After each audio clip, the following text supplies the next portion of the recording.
Owen Hart's arms ached, but he didn't dare shift his grip on the little boy sleeping against his chest. The kid's cheek was pressed against his shoulder, tiny mouth parted, completely out cold. Cold being the right word for it. Owen's threadbare jacket did nothing against the biting wind as he walked the near-empty sidewalk. "Almost there, buddy," he whispered, though Weston couldn't hear him. They just missed the last bus. Again, he couldn't afford another ride anyway. Rent was due in 4 days, and the diner's paycheck had barely touched the bills. Weston had fallen asleep during the last hour of Owen's night shift, curled up in a booth with his backpack as a pillow. His babysitter had canceled last minute, and Owen had no one else to call. Again. He adjusted Weston on his hip, careful not to wake him, and crossed the street when a black SUV screeched to a halt just inches from his foot. He stepped back fast, heart jumping. Weston stirred but didn't wake. The tinted window rolled down.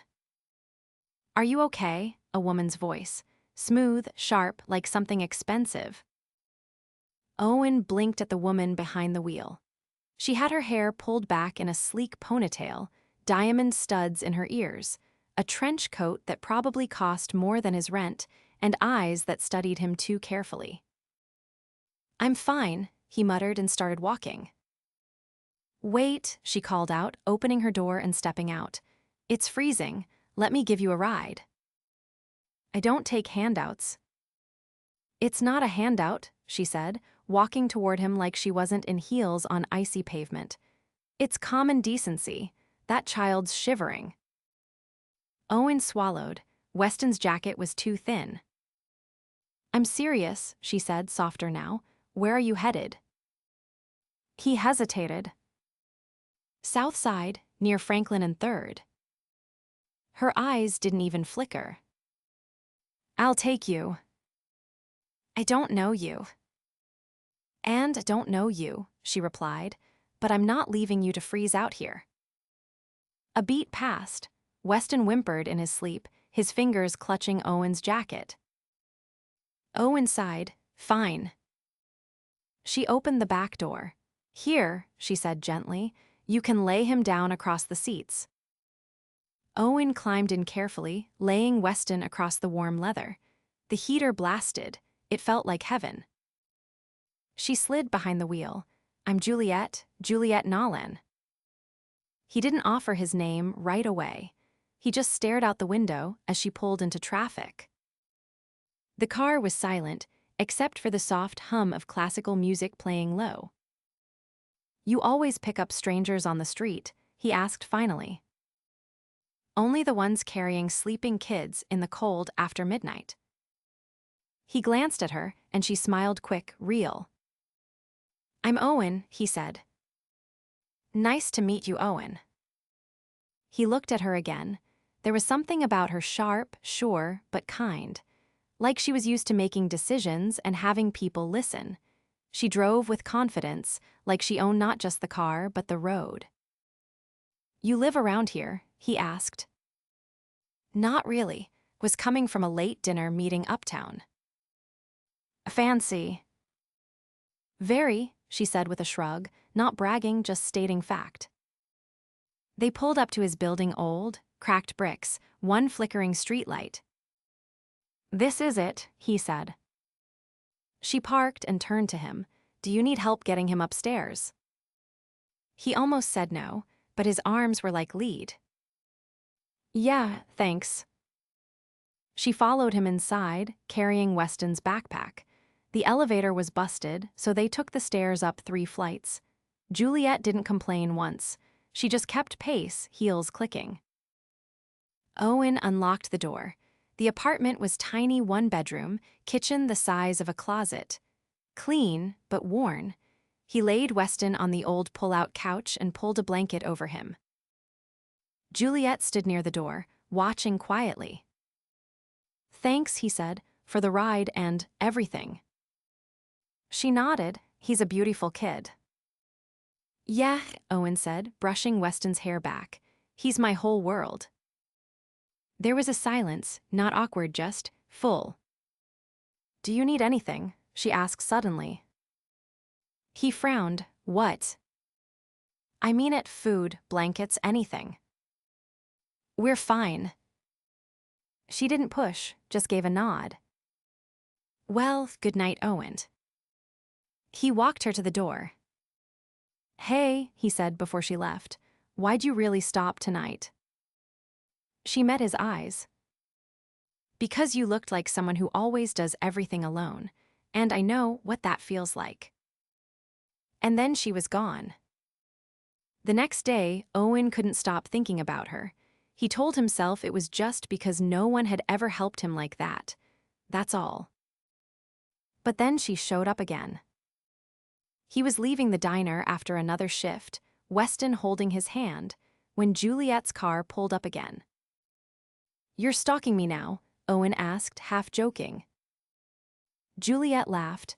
Actually, I was hungry. He raised a brow. You eat here. I do now, she said, slipping out of the SUV in a navy wrap coat and boots that probably cost more than his car. You cooking? He blinked. I'm a line cook. I flip burgers. Perfect. She walked in without waiting. Owen followed, stunned. Juliet ordered burgers and fries like she'd never eaten anything fancier. Weston sat across from her in the booth, shy at first, then giggling at her jokes. Daddy makes the best fries, Weston said proudly. Juliet smiled. I believe it.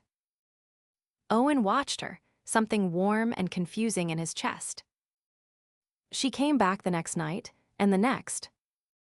Sometimes she brought Weston little things, a toy truck, a warm hoodie, nothing too flashy, thoughtful. You don't have to do this, Owen said one night as they walked to his building. I know, she said. He looked at her. Why are you? She stopped, because I want to. They stood under a street lamp, snow drifting down. You don't even know us, he said. I'm getting there, she replied. Then she leaned in and kissed his cheek. And Owen stood there frozen, heart thudding, wondering what the hell was happening to his life. But he didn't stop her, and he didn't want to. Juliet stood in front of the community center bulletin board, her eyes flicking past flyers for job fairs, free vaccination clinics, and weekend food drives. She was overdressed for the setting-tailored ivory coat, gold watch peeking from under the sleeve, but she didn't seem to care. Her gaze landed on a wrinkled poster at the bottom corner. Single Parent Support Group, Thursdays at 6. The paper was curling at the edges, the ink faded, but she pulled out her phone and took a picture. Can I help you with something? Asked a woman behind the front desk, eyeing Juliet with a mixture of suspicion and curiosity. I'm looking for someone, Juliet said, folding the paper back into place. He brings his son here for after-school care sometimes. The woman arched a brow. You a relative? No, just someone who wants to help. The woman gave her a skeptical once-over. Name? Owen Hart. The woman's face shifted. Oh, he's a good man, quiet, keeps to himself. Juliet smiled faintly. Does he ever come to the group meetings? He came to one, months ago, sat in the back, didn't say much, hasn't been back since. Thanks, Juliet said softly. She left without another word, the sound of her heels muffled against the worn linoleum. Outside, she paused by the parked car and opened the back door. Inside sat a large canvas bag full of wrapped boxes, nothing flashy, just practical things. Winter boots, art supplies, some children's books, all new but unbranded. Juliet stared at the bag for a long moment before closing the door again. I don't want to scare him off, she muttered to herself. That night, Owen stood in the cramped kitchen, scraping together dinner with whatever was left in the fridge. Weston sat at the table, coloring quietly, his brow furrowed in concentration. The knock at the door made him freeze. Nobody knocked unless something was wrong. He opened the door cautiously, and there she was. Juliet, his voice held surprise, not annoyance. She held up 2 large paper bags and a 6-pack of orange soda balancing on top. I brought dinner. He opened the door wider without a word, and she stepped inside. She set the bags on the table, revealing containers of steaming food that smelled like real spices and fresh herbs, not the processed stuff Owen was used to. Weston's eyes lit up. What is that? Jambalaya and cornbread, Juliet said with a grin. Hope you like a little heat. Owen leaned against the counter, arms crossed, watching her unpack the food like she belonged there. Why are you doing this? He asked quietly. Juliet didn't look up. Because I want to. That's not an answer. She turned to him, her face open but unreadable. I was raised by a woman who believed if you had more than you needed, you shared. She also believed in showing up for people before they ask. Owen said nothing. You don't trust easily, she added. No, he said simply. Juliet didn't push. Instead, she sat next to Weston and passed him a plate. Tell me about this drawing, she said. It's a rocket ship, Weston said proudly. It goes to Jupiter. Ambitious, she replied. I like it. Owen watched them, something tightening in his chest. After Weston fell asleep on the couch, Juliet helped clear the table. She rinsed the dishes while Owen dried. I looked into that place you work, she said casually. He stopped drying a plate. Why? Because you're wasting your talent on greasy griddles. How would you know? I asked around. One of the waitresses said you once made a lamb ragu in the break room just because you were bored. He stared at her. You're not just a cook, she said. You're a chef. He shook his head. That was a long time ago. Why'd you stop? Owen placed the dish towel down slowly. Because my fiancé got sick, then she got worse. I dropped out of culinary school to take care of her. By the time she passed, Weston was barely walking. I couldn't afford to go back. Juliet's voice was soft. You never told me. You never asked. She turned off the sink and leaned back against the counter. Come work for me. He blinked. What? I run a hospitality group. Restaurants, hotels, clubs. I need someone with instincts. Someone who knows flavor, not just technique. He laughed once, bitter. So you're offering me a job out of pity? No, she said firmly. I'm offering you a job because you're good, and I don't make business decisions based on pity. He looked away. Think about it, she said. I'll send the details, full salary, benefits. Your schedule can flex around Weston's school hours. She picked up her coat and paused at the door. I'm not trying to save you, Owen. Just see something in you that you forgot was there. He didn't stop her as she left. The apartment was quiet again. He stood there, still holding the dish towel, heart racing for reasons he couldn't name. The next morning, tucked under his door, was a manila envelope. Inside was a job offer. And a note, handwritten in clean, sharp script. You don't have to prove anything, just show up. Owen stared at it for a long time. That afternoon, after picking Weston up from school, he took a different route.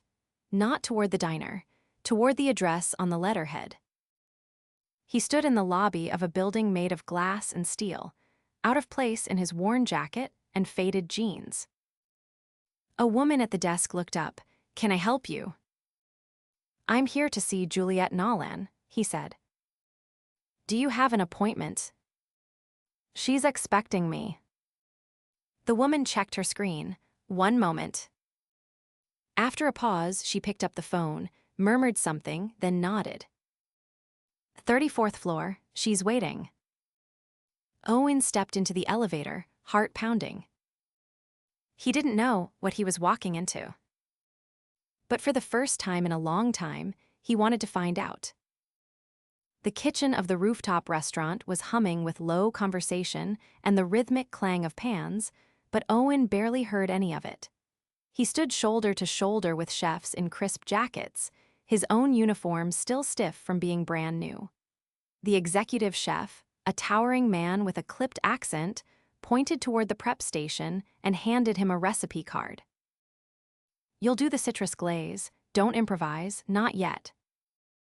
Owen nodded once and got to work. His hands moved instinctively, years of home cooking refining movements no class ever taught him. The smells rising from the stove were richer than anything at the diner, and the ingredients didn't come in bulk bags or dented cans.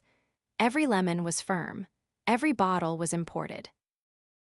By the time service hit its peak, the tension in his shoulders had loosened, replaced by a sharp focus he hadn't felt in years. He didn't think about rent. He didn't think about bills. He just thought about the sauce, the sear, the plating. When Juliet appeared at the kitchen door, arms folded, watching from behind the glass, he didn't notice until someone nudged him. "Looks like the boss is checking you out." Owen kept his eyes on the dish he was finishing. She owns the place. She checks everyone. But when he finally met her gaze, she gave a small nod, not approval acknowledgement, like she'd known he could handle this and was just waiting for him to realize it. Later that night, Juliet walked beside him as he pushed Weston's stroller down a quiet street. It was late, but Weston had fallen asleep during dinner with a crayon in each hand and didn't stir once as the wheels bumped over uneven concrete. "You didn't flinch once during service," she said. "I was too busy trying not to mess up the glaze." "You didn't." Owen glanced at her. "You always show up to watch the kitchen." "No, just today." "Why?" She hesitated, because it felt like something worth seeing. Owen didn't respond right away. The streetlights above glowed amber against the pavement. Somewhere in the distance, a dog barked once, then fell silent. "I'm not used to people showing up for me," he said finally. Juliet stopped walking. "Maybe it's time you get used to it." He turned to look at her. "Why are you doing this?" "You've already asked me that." "Not like this." Juliet exhaled, her breath visible in the cold. "Because I've spent years surrounded by people who want something from me, investors, partners, clients, and then I met you, and you didn't want anything." Owen looked down at Weston, who shifted slightly in his stroller, one hand still clutching a crayon. "I've never had the luxury of wanting things," he said quietly. Juliet stepped closer. "Then let me give you something you didn't ask for." He didn't move, didn't blink. Her voice was low, but the words landed heavy. "Let me want this." They stood there a moment longer, the silence deeper now, filled with something neither of them had the courage to name yet. Weston stirred and let out a tiny yawn. Owen looked down, gently tucking the blanket higher around his son's shoulders. "We should get him home," he said. Juliet nodded, but her hand brushed his as he turned the stroller, and for the first time, he didn't pull away. The next morning, Owen found a note taped to his apartment door. It wasn't from Juliet, it was from the building manager. The city was cracking down on old wiring and fire code violations. Tenants had 30 days to vacate while repairs were made. Temporary housing wasn't guaranteed. Inside the apartment, Weston was still asleep, his head buried beneath the blanket, one foot sticking out. Owen stared at the paper in his hand, chest tightening. He didn't call Juliet. He didn't want to be the man who always needed help. Instead, he stayed up late searching for rentals he couldn't afford. The next day, he worked a double. Then he picked Weston up and walked him to the corner laundromat, pretending it was an adventure. "You want to press the soap button?" Owen asked, crouching down. Weston grinned. "Can I put the quarters in too?" "You're promoted to laundry captain," Owen said, handing him the change. By the time they got home, it was dark and Owen's phone buzzed. Juliet's name lit up the screen, but he let it ring. The second time she called, he answered. "I stopped by the restaurant. They said you left early." "Yeah, Weston had a stomach thing. It's fine now." She was quiet for a beat. "Are you avoiding me?" "No," he said too fast. "Good, because I was thinking." Her voice changed like she was shifting gears. "I have a guest suite. It's not being used. It's got 2 bedrooms. You and Weston could stay there until your building's fixed." "No." "Owen." "I mean it. I'm not taking a room in your penthouse like some project. I appreciate what you've done, but this is different." "Why?" "Because you're not just someone I work for. Not anymore." Her voice softened. "Then don't treat this like a transaction. It's not. I need to figure this out on my own." "I know," she said, "but you don't have to do it alone." Another silence. "I'll think about it," he said finally. "All right." He hung up, staring at the floor. 3 days later, after picking up Weston from school, he found Juliet waiting outside the front door of the apartment building. She didn't say anything, just handed him a folded piece of paper and a set of keys. "What's this?" "The address is 5 blocks from here. It's not my penthouse. It's a corporate lease we keep for visiting chefs.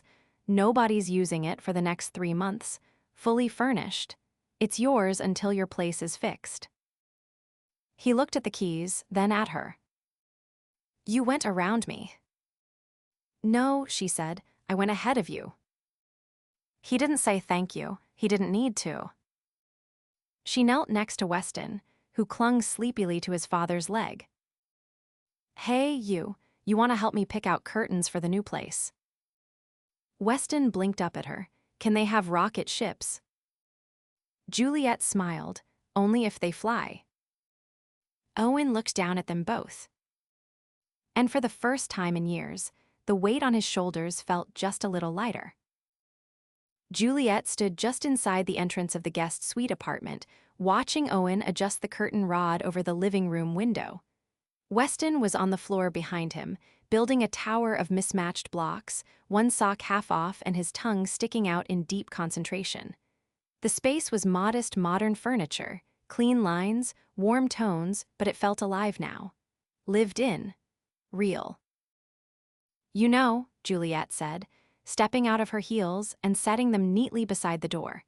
"This place looks completely different with toys on the floor and someone cursing at a screwdriver." Owen gave the rod one final twist before stepping down from the chair. "I was not cursing. I was issuing verbal guidance." "Is that what we're calling it?" He turned, brushing his hands on his jeans. "Thanks again, for this." "You already said that." "I didn't mean about the apartment," he said. "I meant for not treating me like someone who needs fixing." Juliet leaned against the wall, her arms folded. "You've never needed fixing, Owen. You just needed room to breathe." He opened his mouth to reply, but Weston suddenly knocked over his block tower with a dramatic gasp. Juliet laughed, crouching beside him. "You demolishing your city again?" she asked. He nodded seriously. "It got too tall. The aliens couldn't land." "Obviously," she said, playing along as she handed him another block. Owen stood back and watched them, the two of them in their own little world, and something deep inside him shifted. Not just gratitude, not just admiration, something more dangerous, something permanent. Later that night, after Weston was tucked into the second bedroom with a nightlight glowing faintly beside him, Owen stepped onto the small balcony just off the kitchen. The city stretched out below, lights flickering like stars trapped beneath glass. Juliet joined him, holding 2 mugs of something warm. She handed him one without a word. He blew on the surface before taking a sip. "Cinnamon." Figured we'd level up from instant coffee. He leaned against the railing, one arm resting on the cool metal. You always this good at making people feel like they belong someplace they don't. Juliet didn't look at him. I've spent most of my life being told, didn't belong in rooms I built myself. He turned toward her. What do you mean? My grandfather started the company.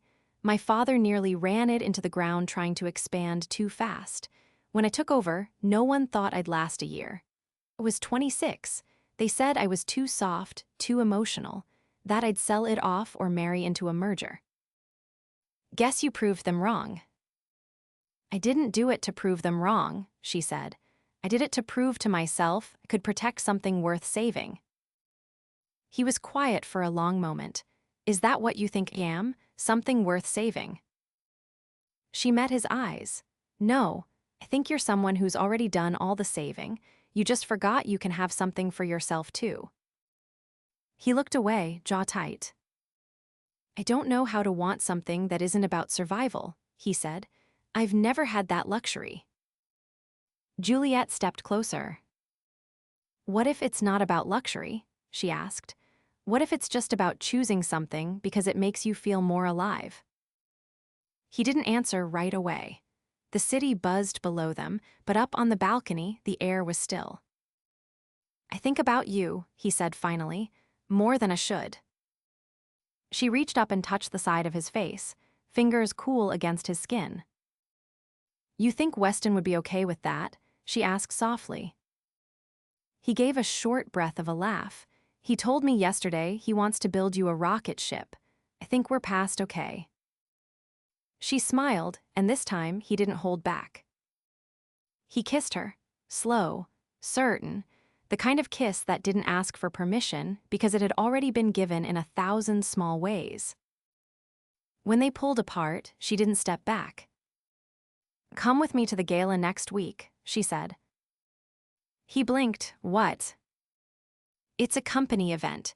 Big donors, board members, the whole ridiculous affair. It's always awful. I want someone there who knows how to make me laugh when I want to set the room on fire.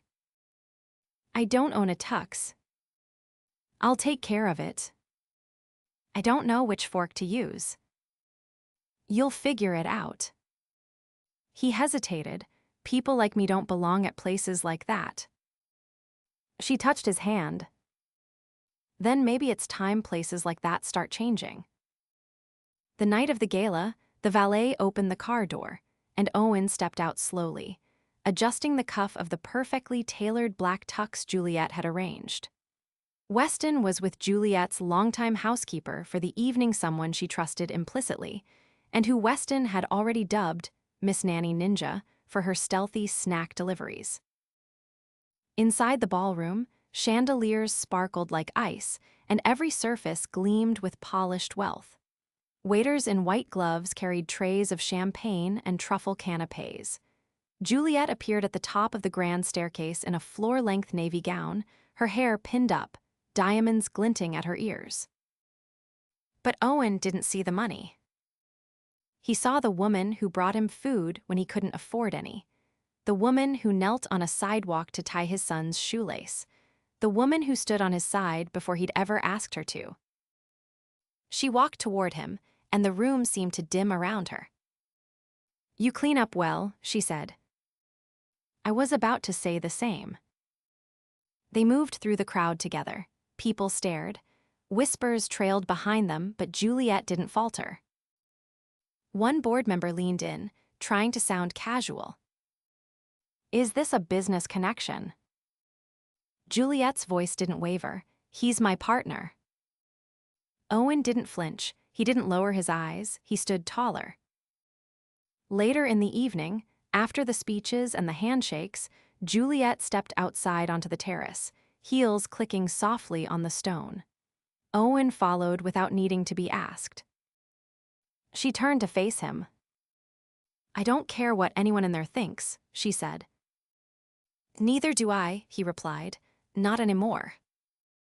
He reached into the inside pocket of his jacket and pulled out a small, folded piece of paper. She unfolded it slowly. It was a crayon drawing, a stick-figure rocket ship with 3 smiling people inside, one labeled me, one Daddy, and one Juliet.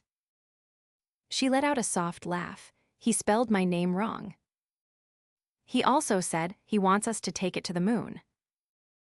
Juliet looked up, her eyes bright. Do you? I don't need the moon, Owen said. I just need you. She stepped into his arms, and the city faded behind them. This wasn't about saving. It wasn't about charity or power or owing anyone anything. It was about choosing each other. And this time, neither of them was alone. The courtyard buzzed with late spring warmth, soft music drifting from the speakers strung through the trees overhead. Twinkling lights wove through the branches, and 100 guests in pressed linen and silk mingled around linen-covered tables beneath a sky turning lavender with dusk. Owen stood near the center fountain, his tie slightly loosened, sleeves rolled to his elbows. He shifted his weight, scanning the space as Weston darted past with a plate of mini eclairs and frosting on his chin. Laughter followed him Juliet's. She stood near the flower arch, laughing at something Weston had said, crouched beside him in a pale green dress that moved like water each time she shifted. Her hair had fallen from its pins, soft waves curling around her shoulders. She looked like she belonged in a painting, and somehow also like she belonged exactly here, beside a child with grass-stained knees and chocolate on his hands. Owen crossed the lawn and stopped beside them. "You're letting him eat dessert before dinner?" he asked. Juliet didn't look up. "He told me it was for science, something about sugar propulsion." "Sounds legitimate," Owen replied, handing Weston a napkin. Juliet stood and faced him fully. "You nervous?" "Only if you say I should be." "I don't give orders on nights like this." "Good," he said, tugging her close by the waist, "because I wouldn't listen." She leaned into him, her voice low. "You look like you actually belong at your own launch party."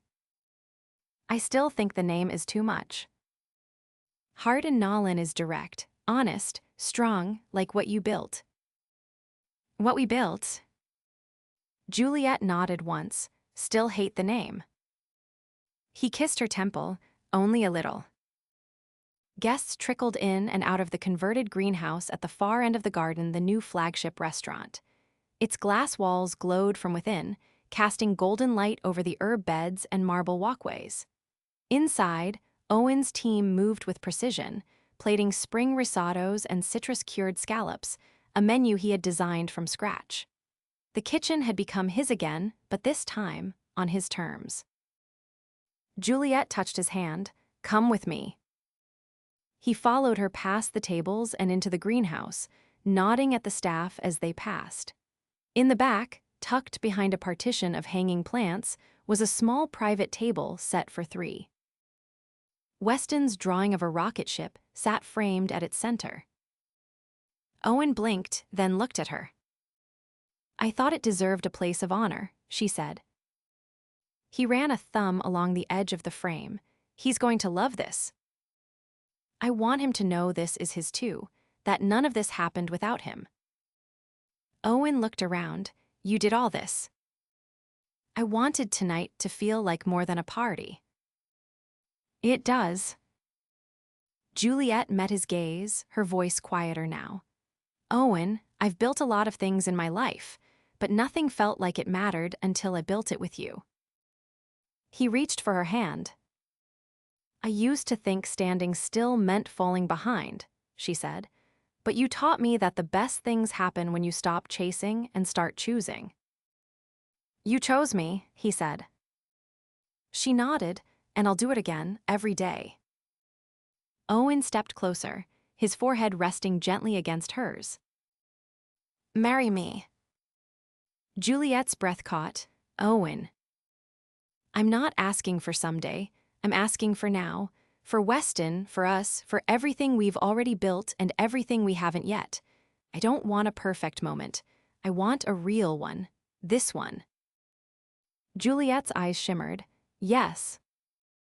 He pulled her into a kiss, the kind that didn't need ceremony or an audience. Just breathe and warmth and the weight of everything they'd already survived together. From the doorway, Weston peeked in. "Are you getting married in there?" he asked, blinking. Juliet turned, smiling. "We are." He ran forward, launching himself between them. "Do I get to be the rocket captain?" Owen lifted him into his arms. "You're promoted to best man." The night unfolded around them, dancing under trees. Toasts that made people cry, quiet moments between courses where friends and family leaned close and whispered, "Thank you for letting us be part of this." And later, long after the last pastry was eaten and the last candle blown out, Owen and Juliet sat on the steps of the greenhouse, Weston asleep in Owen's lap. Juliet leaned her head against his shoulder. "I forgot what peace felt like," she said. "You didn't forget," he replied. "You just hadn't found the right place to feel it." She turned to him. "So what now?" He looked out at the garden, their garden. "Now we live, we grow, we keep choosing each other." Juliet reached for his hand and laced their fingers together. And neither of them let go. The next morning, the house was quiet. Sunlight filtered through the windows, casting soft gold on the floorboards. Owen stepped into the kitchen, barefoot, shirt wrinkled, coffee already brewing.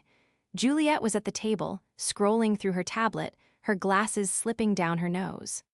Weston sat beside her, coloring a new rocket ship with a wedding cake on top.